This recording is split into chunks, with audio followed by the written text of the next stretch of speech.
Hello everyone, চলে এসেছি আরও একটা নতুন মুভি এক্সপ্লেনিং ভিডিও নিয়ে।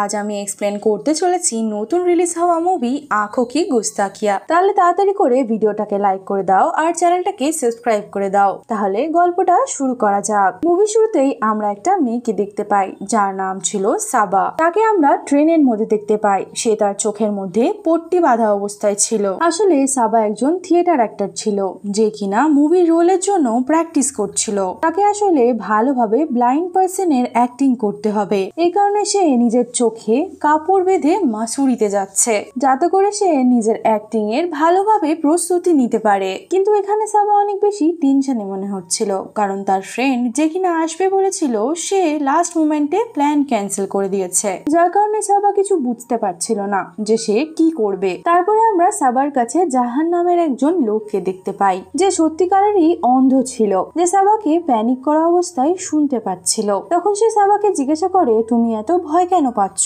যে কথাতে সাবা বলে, আমি অ্যাক্টিং এর জন্য মাসুরি যাচ্ছি আর আমি আমার চোখের মধ্যে পট্টি বেঁধে রেখে দিয়েছি। তারপরে সাবা ডিসাইড করে যাই হয়ে যাক না কেন সে নিজের চোখ থেকে পট্টিটাকে সরাবে না আর নিজের দুটো সপ্তাহ মাসুরিতে সে অন্ধের মতনই কাটাবে। তারপরে সাবা জাহানকে জিজ্ঞাসা করে যে তুমি কি করো? জাহান তখন তাকে জানায়, আমি একজন মিউজিশিয়ান, আমি গান লিখি এবং গানও করি আর আমি মাসুরি যাচ্ছি গান লেখার জন্যই। যদিও বা সাবা এটা জানতো না যে সে ব্লাইন্ড রয়েছে। পৌঁছানোর পরে জাহানকে নেওয়ার জন্য একটা লোক চলে আসে যে প্রতিবারই জাহানকে নিতে আসতো। জাহান যখন চলে যাচ্ছিল তখন তাকে সাবা বলে, আমার ফ্রেন্ড আমার সাথে নেই, তুমি আমাকে একটু রুম খুঁজতে হেল্প করবে? যেখানে তুমি থাকছো সেখানে রুম হলেই চলবে আমার। জাহান প্রথমে তো এই ব্যাপারের জন্য মানাই করে, কিন্তু তারপরে সে রাজি হয়ে যায়। তারপরে এরা দুজন জাহানের সার্ভেন্ট চকিলালের সঙ্গে দুজন মিলেই হোটেলে পৌঁছে যায়। এত লম্বা জার্নি করার পরে সাবা বুঝতে পেরেছিল জাহান কোথাও না কোথাও একটা ভালো লোক, যার কারণে সে তার সঙ্গে বেশ ভালোভাবে কথাবার্তাও বলছিল। আর তারপরে তারা দুজনে মিলে হোটেলে পৌঁছে যায়। যখন জাহান ওই হোটেলে সাবার জন্য রুমের কথা জিজ্ঞাসা করে ম্যানেজারকে, তখন ম্যানেজার জানায় যে এখন তো কোনো রুমই খালি নেই আর আপনি হয়তো আশেপাশে কোনো হোটেল খালিও পাবেন না, আপনারা দুজন একটা রুমে অ্যাডজাস্ট করে নিন। দু একদিন পরে রুম খালি হয়ে গেলে তখন আমি আপনাদেরকে ইনফরমেশন দিয়ে দেবো। জাহান তখন বলে দেয় যে না, এভাবে তো হয় না, আমি যাত্রার সাথে রুম শেয়ার করতে পারবো না, আমার শান্তি চাই। কিন্তু সে সাবার কথা ভেবে এটার জন্য রাজি হয়ে যায়। তারপরে যখন এরা রুমে চলে আসে তখন ওখানকার চাকরটা এদের দুজনকে এসে ভয়ঙ্কর গল্প বলতে থাকে, কিভাবে পুরনো সময় ইংরেজরা নিজেদের বউ বাচ্চাদেরকে মেরে দিয়েছিল আর তারপরে এখানেরই জমিনে গেড়ে দিয়েছিল, আর এই কারণে আজও অব্দি তার বউয়ের আত্মা এখানে আশেপাশে ঘুরে বেড়াচ্ছে। যেই কথাতে জাহান তো একদমই বিশ্বাস করে না, কিন্তু সাবা এই ব্যাপারে অনেক বেশি ভয় পেয়ে গিয়েছিল।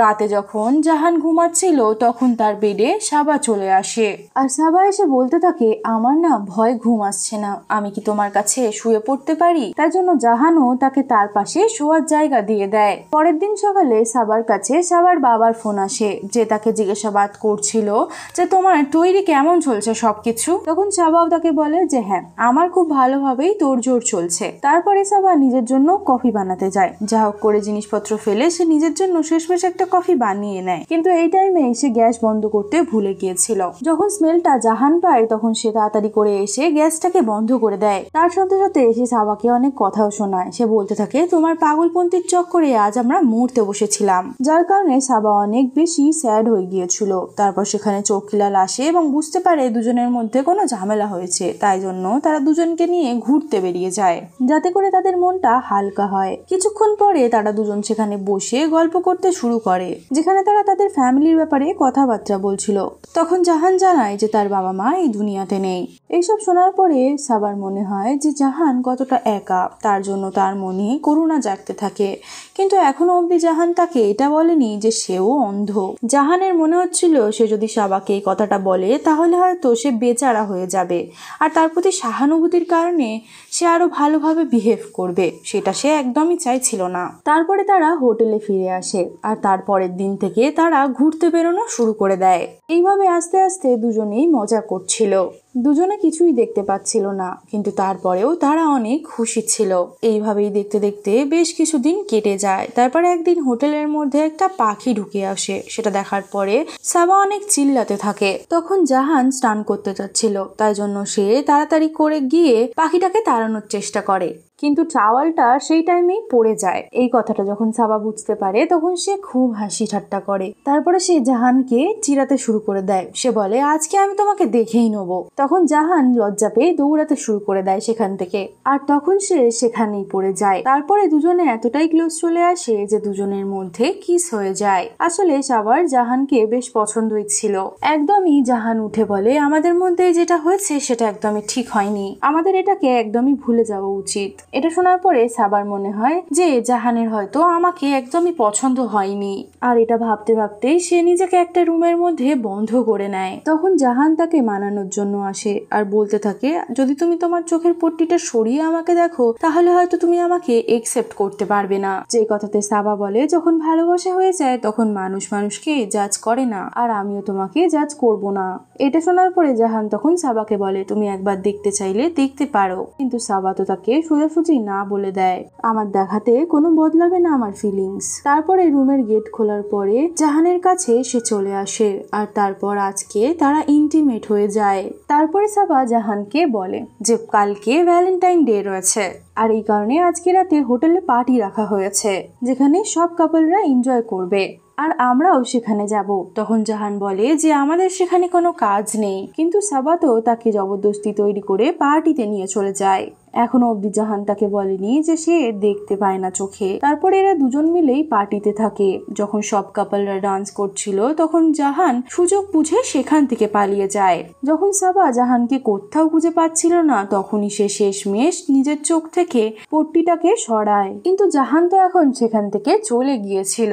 জাহান যেতে যেতে বলতে থাকে যে যেদিন সাবা আমার সত্যি কথা জানতে পারবে সেদিন সে আমাকে ঘৃণা করবে, আর এই কারণে আমারই তার থেকে দূরে চলে যাওয়া ঠিক থাকবে। তারপরে আমরা 3 বছর পরের ইউরোপের সিন দেখতে পাই, যেখানে সাবা বলতে থাকে, জাহানের চলে যাওয়ার পরে আমি পুরো একলা পড়ে গিয়েছিলাম, আর সে নিজের ওই মুভি সিনটাকেও ক্র্যাক করতে পারিনি। তার বাবার কথাতে পরে সে থিয়েটার গ্রুপ জয়েন করে নেয়, যার হেড অভিনব নামের একজন ছেলে ছিল, আর এরা ইউরোপে পারফরমেন্সের জন্যই এসেছিল। তারপরে আমরা সাবাকে দেখার পরে বুঝতে পারি অভিনব হচ্ছে সাবার বয়ফ্রেন্ড। তারপরে এরা আজকে একটা ক্লাবের মধ্যে যায়, যেখানে এন্টার হওয়ার পরেই সাবা একটা ধুন শুনতে পায়, যেন তার অনেক চেনা ধুন সেটা। কিন্তু যখনই সে সেই ধুন বাজানো লোকটাকে দেখতে যাচ্ছিল তখনই সেই লোকটা সেখান থেকে চলে গিয়েছিল, আর সাবার মনে হয় যে যেন এখানে জাহান উপস্থিত রয়েছে, কিন্তু সত্যিকারেরই জাহান সেখানে উপস্থিত ছিল। সে ইউরোপে এসেছিল, যেখানে সে একটা ক্লাবের মধ্যে ড্রিঙ্ক করছিল, আর একটা লেডির সাথে দেখা করে যে কিনা হিন্দিতে কথা বলছিল। তারপর তারা হিন্দিতে কথা বলতে থাকে এবং সেই লেডিটা তখন বলে যে আমার একটা শো রয়েছে এখানে, সেই জন্যই আমরা এখানে এসেছি। তখন জাহান তাকে বলে, আমি মিউজিক কলেজে জয়নিং এর জন্য এসেছিলাম, কিন্তু আমি এখন একটা ক্লাবের মধ্যে পার্ট টাইম মিউজিক বাজাই। তানিয়ার নাম জিজ্ঞাসা করাতে সে নিজের নামটাকে কবির বলে। এখন জাহান নিজের নামটা বদলে নিয়েছে। জাহান যখন নিজের ঘরে আসে তখন আমরা জানতে পারি জাহান নিজের একটা আন্টির ঘরে থাকে, যে জাহানের ব্যাপারে সবকিছুই জানতো, কেন সে ভারত থেকে ইউরোপে চলে এসেছে, সাবার সাথে তার কি চক্কর ছিল সেই সবকিছুই সে জানে। তারপরে আমরা তানিয়াকে দেখতে পাই, যে কিনা এই প্লেরই সদস্য ছিল। তারপর আমরা অভিনবকে দেখতে পাই। এই প্লেটা শেষ হওয়ার পরে সে সাবাকে সবার সামনে বিয়ের জন্য প্রপোজ করবে, যেটা শোনার পরে তানিয়া তো বেশ খুশি হয়ে যায়। তারপরে তারা জানতে পারে তাদের মিউজিশিয়ানটা এখন অ্যাভেলেবেল নেই, তাই জন্য এরা খুবই টেনশনে চলে আসে যে ওদের প্লেট আর কি হবে।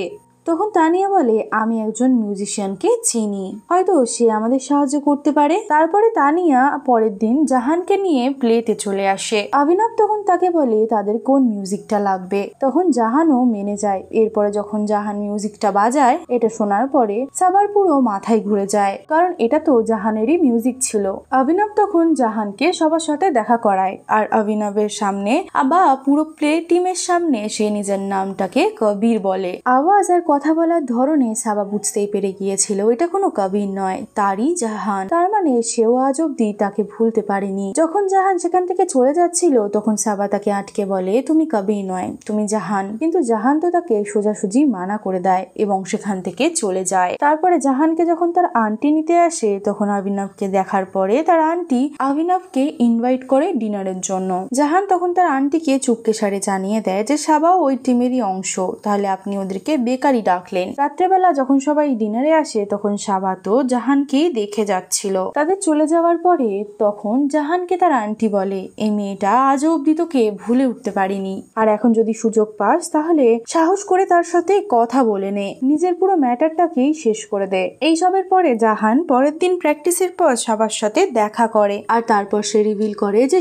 সেই জাহান। তারপরে সাবা তাকে থাপ্পড় মেরে সেখান থেকে চলে যায় আর ঘরে এসে খুব কান্না করতে থাকে। যখন অভিনব সেখানে আসে তখন সাবা তাকে সবকিছু বলে দেয়। অভিনব তখন বলে যে তুমি আজ অব্দি তাকে ভুলতে পারোনি, তুমি একবার গিয়ে সামনাসামনি তার সাথে পুরো ম্যাটারটাকে ক্লিয়ার করে নাও, কারণ যাতে করে তুমি তোমার পাস্টটাকে পেছন ছেড়ে নিজের জীবনে আগে যেতে পারো। যে কথাটা সাবারও ঠিক মনে হয়। তারপরের দিন সাবা জাহানের সাথে দেখা করতে যায় আর সে বলতে থাকে, আমি ভাবিও নি কোনোদিনও তোমার সাথে এভাবে আমার দেখা হবে। এখানে জাহানও সাবার সাথে অনেক কিছু কথাবার্তা বলে, কিন্তু সাবা তার উপরে একবারও নিজের মনের ভারাসটা বার করতে পারে না। আর তারপরে সে বলতে থাকে, আমার তোমার সাথে অনেক জরুরি কথা রয়েছে, তুমি আমার সাথে একবার দেখা করো। দুজনে প্লেয়ের জন্য প্রস্তুতি নিতে থাকে আর সন্ধ্যেবেলা সাবা বলে যে আমার সাথে দেখা করো, আমার দরকার আছে তোমার সাথে। দুজনে প্রথমে পাবে যায়। জাহান সেখানে ড্রিঙ্ক নেওয়ার জন্য আসে, কিন্তু ভুল করে তারা অন্য লোকের ড্রিঙ্ক তুলে নেয় যেখানে সে ড্রাগস মিলিয়ে রেখে দিয়েছিল।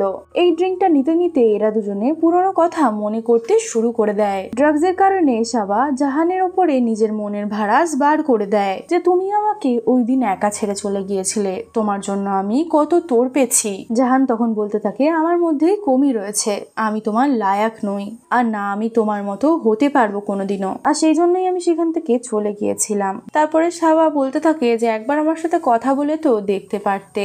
এইসব কথাবার্তার মধ্যে দুজনে আবারও কিস করে নেয়। তারপরে দুজনে ঘরে ফিরে এই কথাটার ব্যাপারেই ভাবতে শুরু করে দেয়। আর সাবা এইসব কিছু মেনে নিতে পারছিল না, যার কারণে সে অভিনবকে সত্যি কথা বলে দেয় যে সে ভুল করে তাকে কিস করে নিয়েছে, যার কারণে অভিনবেরও অনেক খারাপ লাগে। আজকে প্লের পুরো টিমটা ডিনারে দেখা করে আর এখানে অভিনব অনেকটা ড্রিঙ্ক করে এসেছিল। প্রথমত সে জাহানকে খুব কথা শোনায় যে তুমি সাবাকে ছেড়ে গেছিলেই বা কেন, যদি তোমার ফেরত চলে আসার ছিল। আর তখন সে সাবাকে বলতে থাকে সাবা তো আমারই, আর জাহানকে বলে সে মিউজিক যেন প্লে করে। আর তারপরে সে সাবার সাথে ডান্স করতে শুরু করে দেয়। পরের দিন যখন প্লে ছিল আর সাবা যখন তার জন্য তৈরি হচ্ছিল তখন সেখানে জাহান চলে আসে আর বলতে থাকে, সাবা আমি আজও তোমাকে ভালোবাসি আর তখনও তোমাকে ভালোবাসতাম, আর আমি তোমাকে ছাড়া থাকতে পারছি না, আমরা কোনোদিনও এক হতে পারবো না, এই কারণে আমি এখান থেকেও চলে যাচ্ছি। যে কথাতে সাবা খুব কাঁদতে থাকে আর জাহান এখান থেকে চলে যায়। আর এইসব কিছু অভিনব শুনে নিয়েছিল আর তারপরে অভিনব সোজা সাবাকে নিয়ে স্টেজে চলে যায়। প্লে শুরু হওয়ার আগে অভিনব সাবাকে বিয়ের জন্য প্রপোজ করে দেয়, যেটার জবাব সাবার কাছে ছিল না। তখন সে বলে, আমি জানি তুমি ওকে কতটা ভালোবাসো, আমরা কোনোদিনও একসাথে থাকতে পারবো না, এই কথা বলে তাকে সে যেতে বলে দেয়। তারপরে সাবা দৌড়াতে দৌড়াতে আন্টির কাছে আসে। আন্টি তখন তাকে জানায় যে জাহান তো বেরিয়ে গিয়েছে ইউকে যাওয়ার জন্য এয়ারপোর্টে, আর এখন হয়তো সে ট্রেনে রয়েছে। তারপরে সে তাড়াতাড়ি করে গিয়ে পুরো ট্রেন চেক করে, কিন্তু জাহানকে সে কোথাওই দেখতে পায় না। ট্রেন চলে যাওয়ার পরে জাহান সাবার পেছনে চলে আসে। তার আওয়াজ শুনে জাহান ট্রেন থেকে নেমে গিয়েছিল। তারপরে সাবা নিজের প্রেমের গল্প তাকে শোনায়, বলতে থাকে তার কোনো যায় আসে না, সে চোখে দেখতে পাক আর না পাক, সে যেমনই হোক না কেন তার সাথেই সে থাকতে চায়। তারপরে দুজনের মিল হয়ে যায় আর এর সাথে সাথে এই মুভিটা এখানে এন্ড হয়ে যায়। তো তোমাদের কেমন লাগলো আমাকে কমেন্ট সেকশনে জানাতে ভুলো না। ভিডিওটা ভালো লাগলে ভিডিওটাকে একটা লাইক করো, চ্যানেলটাকে সাবস্ক্রাইব করো। দেখা করছি আরো একটি নতুন মুভি এক্সপ্লেনিং ভিডিও নিয়ে খুব তাড়াতাড়ি। ততক্ষণের জন্য ভালো থেকো, সুস্থ থেকো।